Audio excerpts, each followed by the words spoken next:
How interesting. Greetings, I'm Robert Braswell. I love history, but many of my peers do not share my enthusiasm. That's why I created History in 5, a fast-paced 5 to 10 minute video that covers the fundamental and important aspects of history. History in 5 shows how some events are either accidentally or purposely repeated throughout history, and how these events are important to our modern times. The purpose of History in 5 is to get younger audiences more interested in history in a way that is both interesting and exciting. With your help, this could be the start of a series of shows that brings history alive to a new generation. Now, let's turn the globe and go to ancient Rome during the days of the Republic, where we will learn about the rights and responsibilities of a Roman citizen and how they lived compares to our own time. Now, please enjoy History in 5.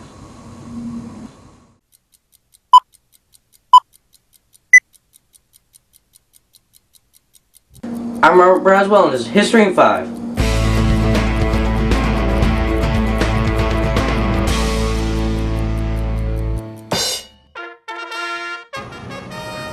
This is the city. It's my city. I'm a citizen of Rome. Senatus Populusque Romani, for the Senate and people of Rome. Today we will be talking about the rights and responsibilities of people during the Roman Republic. There are 4 different classes in this society: senators, citizens, women, and slaves. If you were a citizen here, you'll be living a good life, especially compared to the rest of the known world out there. Citizens, especially senators like yours truly here, have to live a pretty good life. They would get access to public roads, transportation, restaurants, entertainment like games and theater, and met up in the forum with other senators to discuss topics. Plus, they also got to get access to public baths, and now it's time for me to get a little steam. Citizens had multiple rights: to own slaves, to marry, to hold public office, to make contracts, to vote, have an education, and my favorite, avoid the death penalty. Senators also had devised a way of distracting the masses, so they came up with the idea of games for people, like gladiator fights, animal fights, and chariot races, which were very popular among the people. This was good for women because it finally gave them a little bit of entertainment to have.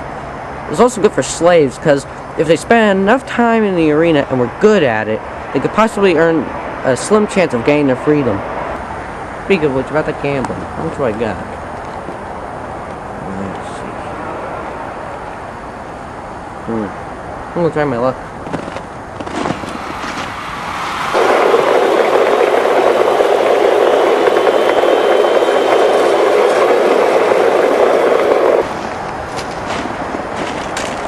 I was right, I did make some easy money. Citizens and senators had multiple responsibilities. Senators, which were mostly made up of a patrician class, the hierarchy of Roman society, had most to say on what the laws were.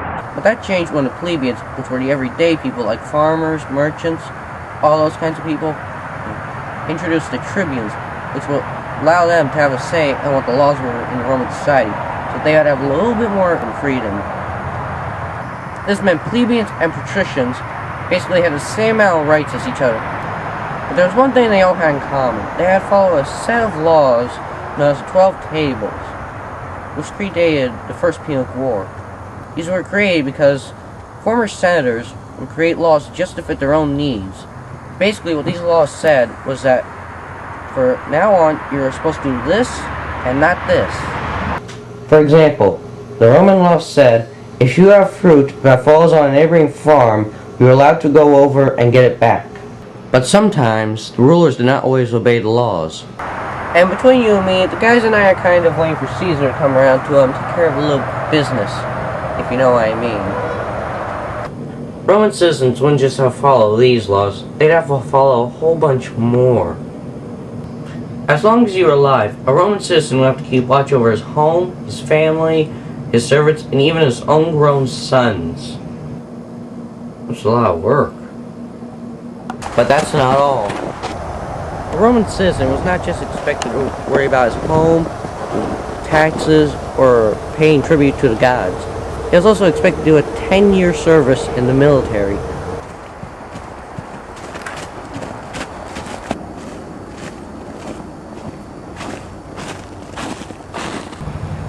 Roman soldier would have to go in a group called a legion with about 5,000 men and a century of 80 men, led by a centurion. They were also expected to go anywhere the battle was, and probably die. But there were some perks to this, actually. This was a time when military was starting to become very unstable, and generals would actually conquer land and then just give it to their soldiers for their loyalty. Plus, a soldier could also carry off slaves from anywhere they conquered. Hey, this works out pretty good for me.